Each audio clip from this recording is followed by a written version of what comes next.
Jean-Michel Apathy, Maxime Switek. Il est 13h53 sur Europe 1 et voici les découvertes d'Europe Midi avec au programme une bande dessinée, des coloriages pour enfants et votre soirée télé.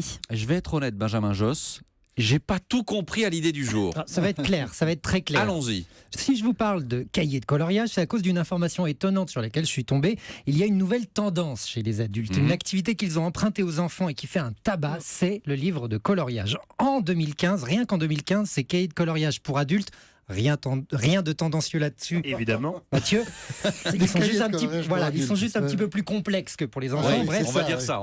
ces cahiers Complexe. ont fait partie des meilleures ventes sur la plus grande librairie numérique au monde que je ne nommerai pas. En moins de 2 ans, les ventes se sont multipliées par 12 et se comptent désormais en dizaines de millions. C'est Incroyable. énorme. Alors, 2 raisons à ce succès. Déjà, c'est un moyen pour ceux qui ne savent pas dessiner d'être tout de même créatifs. De croire, on sait. Et ça aurait des vertus thérapeutiques et relaxantes. Résultat, des livres de coloriage, ça n'arrête pas de sortir. Il y en a une tripotée. Et ce qui est génial, c'est qu'ils se partagent maintenant entre parents et enfants. Aux éditions Glénat, par exemple, il y a Le Petit Chat qui médite, un livre de coloriage zen qui est sorti. Le petit chat qui médite. Voilà, exactement. Il est sorti il y a quelques semaines, basé sur la répétition à chaque page. Il est censé calmer. Allez-y.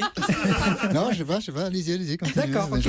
Désolé. Et depuis quelques jours, il y a un cahier de dessin animé qui a été lancé. Alors ça, c'est assez bluffant. Un cahier de dessin animé, ça Voilà, marche c'est la comment ? version 2.0 du livre de Oula. coloriage. Oui. Mais avant de vous expliquer le principe de la chose, écoutons l'effet qu'un tel cahier a provoqué sur une jeune testeuse qui s'appelle Cassie et qui a 6 ans et demi. C'est les plus beaux coloriages de ma vie. De voir le résultat, c'était extraordinaire. On dirait comme un rêve. Je le recommanderais pour mes copines parce que ce cahier, le total, c'est hyper joli et tous les dessins qu'il y a dedans, c'est trop beau. Voilà, c'est le plus beau coloriage de sa vie et avec 6 ans et demi d'expérience, Oui, Cassie sait de quoi elle parle. Ouais. Alors, qu'est-ce que c'est que ce cahier de dessin animé ? Eh bien, le principe est assez simple, hein. C'est un livre en papier, il y a des dessins à colorier, tout simplement. Celui-ci a comme thème les fables de La Fontaine, mais en coloriant ces pages, après, on filme ces pages grâce à une application sur tablette et smartphone et elles s'animent. Voilà. Génial. Mais Incroyable. elles s'animent telles que vous les avez coloriées. Et c'est ça qui est formidable. Et voilà, un cahier de Incroyable. dessin animé, c'est le coup de cœur du jour Exactement. de Benjamin Josse. Incroyable. Je veux bien tester, moi. Vous avez pas Je te été l'offre. convaincu, Jean-Michel Apathy ? Si. On va le faire ensemble. On va le faire Incroyable. ensemble. Il est On va le faire rabat-joie. ensemble, Jean-Michel. après Vous êtes l'émission. rabat-joie. On va faire la cigale. Chez Jean-Michel. moi, Voilà. La cigale, on va la faire ensemble. Thierry D'accord. Geffrotin, merci Benjamin Josse. Thierry Geffrotin, votre BD du jour, elle concerne Ah, Lucky oui, Luke. Alors c'est extraordinaire, c'est L'homme qui tua Lucky Luke, déjà le titre, hein, si vous n'avez pas envie d'acheter l'album, et le résultat est incroyable. Alors c'est dans la collection Lucky Comics chez Dargo, un album hommage, je tiens à le dire, à Maurice, le créateur de Lucky Luke. D'ailleurs c'est écrit en toutes lettres, hein, Oui. vous ne pouvez pas le louper. Alors de quoi s'agit-il ? Parce qu'on sait que Lucky Luke continue à vivre, hein, notamment avec des scénaristes, Laurent Gérard, etc., HD qui fait les dessins, mais là c'est autre chose. C'est Mathieu Bonhomme qui a tout fait, le scénario, les dessins, les couleurs, magnifiques, et qui rend hommage à sa manière. Alors le Lucky Luke qu'il nous propose, il est un peu plus jeune, un peu plus beau gosse, il a quelque chose un peu de différent, c'est pas la ligne claire tout à fait telle qu'on la connaît chez Maurice. L'histoire, on est en plein Far West, c'est des chercheurs d'or avec des méchants dans un village mal fréquenté, et ça commence, première page, 4e vignette, Lucky Luke est mort. Je ne vous en dis pas plus. L'histoire est vraiment bien tournée, 64 pages, à lire et à relire.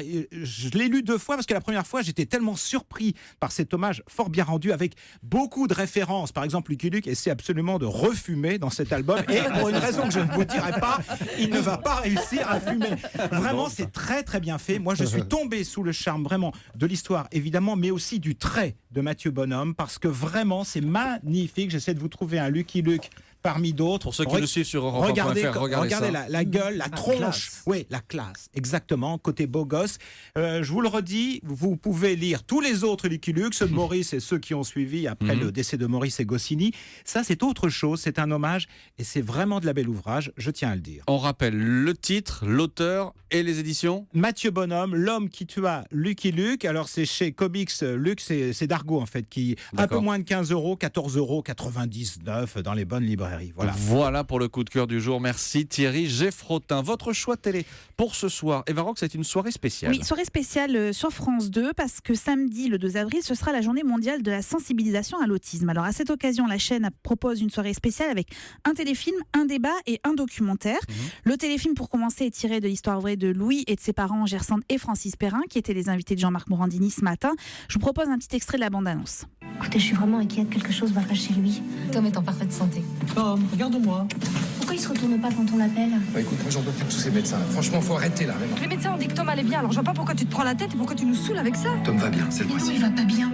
Arrête de dire qu'il va bien. Commence pas avec ça, d'accord? T'es dans le déni comme Christophe, mais tu vois bien qu'il n'est pas comme les autres. Moi, je pense que Séverine a raison de s'inquiéter. Ils ont mis donc 3 ans à détecter en fait le handicap de Louis, qui a été diagnostiqué donc autiste. C'est tard, c'est long à la fois pour l'enfant et pour les enfants. Pour l'enfant et pour les parents. Et le film s'attarde en fait à raconter ce parcours du combattant pour enfin mettre un mot sur un mal, donc l'autisme. Il n'y a pas de larmes du tout en regardant ce film qui est porté par Bernard Campan et Julie-Marie Parmentier dans le rôle des parents, et surtout le petit Com qui est lui-même autiste et qui est juste génial. C'est plutôt de la colère en fait qu'on ressent, l'absence de réponse, de prise en charge, le regard des autres qui pèse évidemment. Et c'est toutes ces questions qui sont ensuite abordées au cœur du débat qui est animé par Julien Bugier et du documentaire qui est extraordinaire. C'est une rediffusion, mais je ne peux que vous encourager pour le regarder. Ça s'appelle Le cerveau d'Hugo et c'est très intelligent parce que ça mêle à la fois les connaissances scientifiques et puis les témoignages. À commencer par quelqu'un qu'on connaît très bien ici qui s'appelle Joseph Chovanec, dont je ne peux que louer l'intelligence et l'humour. Dans les l'humour. carnets du monde avec Sophie Larmoyer. Exactement. Écoutez ce qu'il dit. Vous faites un jour l'effort d'entrer en contact avec votre camarade de classe. Donc le matin, au moment où il arrive, vous lui dites « Bonjour monsieur ». Sauf que c'est raté parce qu'il n'a que 7 ans, par exemple, et les enfants de 7 ans ne se disent pas « Bonjour madame, bonjour monsieur ».